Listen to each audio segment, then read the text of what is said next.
Hey guys, today we're working on the Massey Ferguson 204 forklift. Today we are going to hopefully put new O-rings in the hydraulic actuators here. We've got two of them that leak out of the top of the spools here, and so I'm assuming there's O-rings in there that need to be changed. We just rebuilt the hydraulic lift cylinder here, and if you want to see that video, it is right up here, and I'll also have it linked in the description. That was a pretty interesting project. So let's get at it with this today. This comes apart pretty easily. Basically, we just need to unhook all of these lines here, and then there's 3 bolts that hold this to the reservoir tank. I already took it off a little bit to replace the O-ring that's between the valve body here and the reservoir tank. That didn't fix our leak, and actually our leak has been getting worse. So it's coming from right here. We're going to take this apart and see what's going on.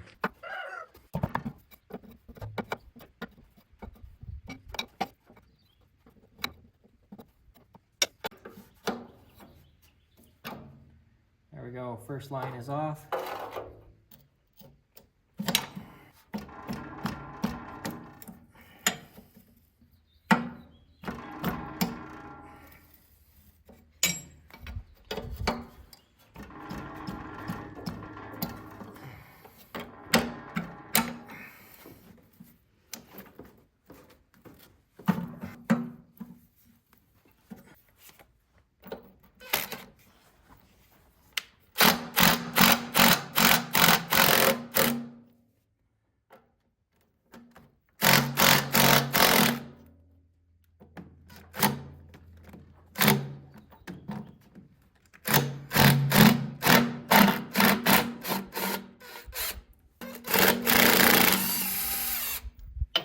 Not too bad.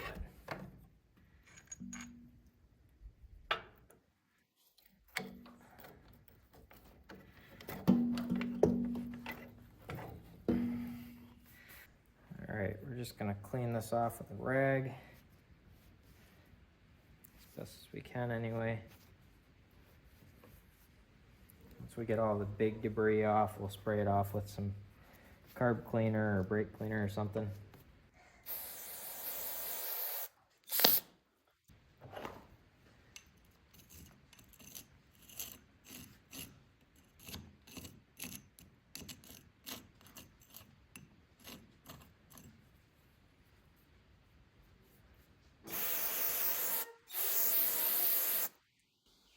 No, that's not good.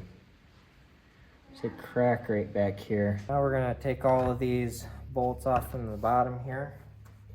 They're 7/16. There is just something incredible about these. I don't know what they made these old bolts out of, but the fact that you can, after 60 years, these stock bolts, I mean, no rust. I know we got a lot of crap sitting on it right now, but I mean, I got this thing, it was sitting in a fence row.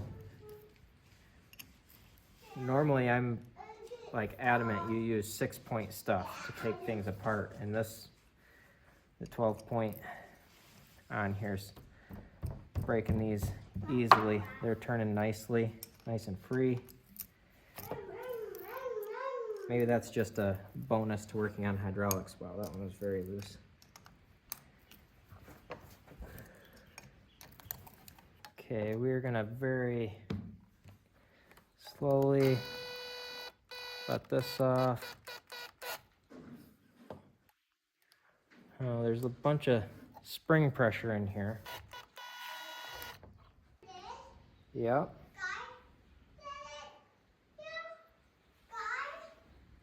Okay, this is not good.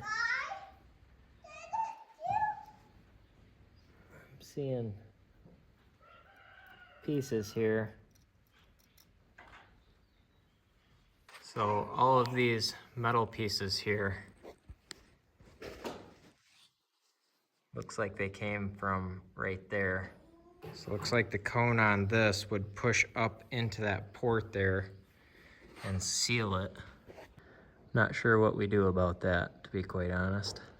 Okay, well, we're gonna start by just pushing the spool all the way over on the end that we don't use very much, and we're gonna tap that one out.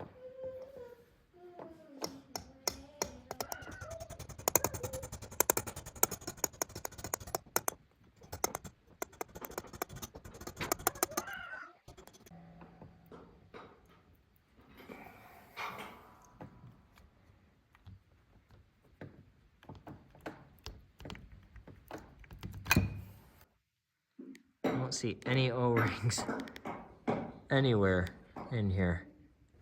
And I don't really see any O-rings here either. Wonder if this is just an oil seal that pops out or something. Not gonna lie, I'm very nervous right now that maybe I'm gonna make this worse than it ever was. So I called the Massey Ferguson dealer. Surprise, surprise, can't find these oil seals anywhere. Bad news on this thing. This thing's essentially junk. So there's that crack right there in the body, which is always gonna leak. So right here is the bypass valve seat, and you can see that it's all cracked and blown out. So if you're not familiar with what the bypass valve does, it's basically this cone here with a spring. So it seals a port right there. When all of your valves are closed and you're not using your hydraulics, the pump is still pumping hydraulic fluid into here. And if it had nowhere to go, it'd essentially stall your engine, and you wouldn't be able to run your engine unless you were constantly using your hydraulics. So when there's a ton of pressure built up in there because you're not using your hydraulics, it pushes that cone down with that spring. So it unseats that spring from its place there and pushes it down, compresses the spring. The fluid is able to bypass through and go out and back into the tank. Well, this one had rammed itself to death. It's not sealing anymore. And so when I am using the hydraulics, it's still being bypassed, which is why we couldn't lift very much. It was just not seeming like it had much oomph when it was lifting things. I had to rev up all the time, and this is why, because I was just constantly bypassing fluid, and it's not sending it as much as it should to the cylinder, so I have less pressure at the cylinder. The other thing is getting these seals out was proving to be a little bit difficult. Not that that was an insurmountable challenge, but it was just another factor that led to my decision to say, I'm not fixing this. The other thing here is we've got some threads that are broken or cracked. Literally all of them here on the bottom are cracked. So I would have had to sink hundreds of dollars into machining and parts, and this thing still would probably not be as good as a modern remote.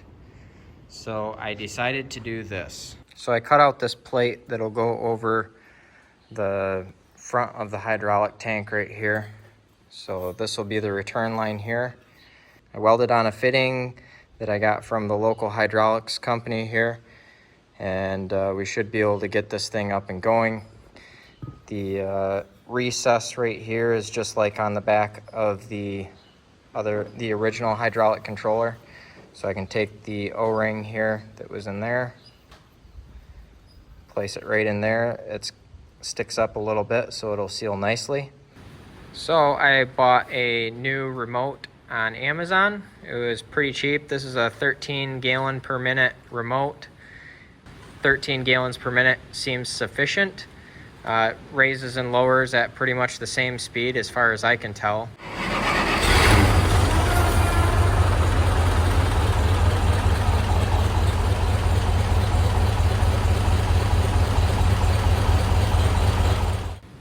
The only trick to retrofitting this was that the old valve body bolted right onto the tank, and the return line was in the back of the valve body and went right into the tank. So there was no return line like this. So what I did is I cut this piece of 1/4-inch plate. I drilled holes so that it could bolt in the old bolt holes. And then I did have to cut down my bolts a little bit so that they didn't because they don't run all the way through there. There's a hole there that's only so deep. Cut my bolts down a little bit so this plate does bolt right into the same location as the old remote. And then I took the plate to a machine shop and had them machine this counter bore into the back of the plate here for the O-ring to fit in there so that this plate can just bolt right on. And then I welded a fitting on here on the front so that the return line here from the new remote just runs here, runs into that fitting, through the hole, and right into the back of the tank.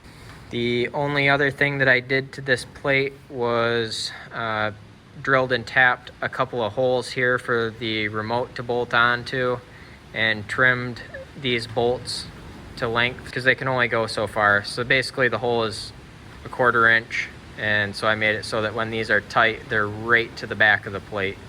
I also had to get these adapter fittings that go from a number 8 to a 10 size fitting. The old fittings are 7/8 by 14, I believe it was, which is a number 10 fitting. And then on the remote, it was an 8 fitting, which is, I believe that was 3/4 by 16 thread pitch. And they're not NPT, they're SAE style, so they're a straight bore. And got these fittings so that I could screw my old fittings into here, which would allow me to put these hard lines in there. I will have these fittings and these fittings, the hose, pretty much everything that I used here on Amazon. I will have it linked down in the description below if you need some of that stuff. This was not that difficult of a project. Initially, I thought it would be kind of a pain to do this, but it really wasn't that bad. So that is how I retrofitted a new, cheaper, modern controller to my old tractor here, the old Massey Ferguson 204 forklift. I hope you found this video interesting or helpful, one of the two. If you did, smash the thumbs up button, leave a comment down there for the YouTube algorithm. If you like this kind of content, I've got a lot of stuff on this old Massey Ferguson 204 forklift that I've been working on and fixing up for my sawmill. Hit the subscribe button and you can check out what I do in the future. Stay up to date with what's going on with the forklift and the sawmill. Thank you for watching and have a good one.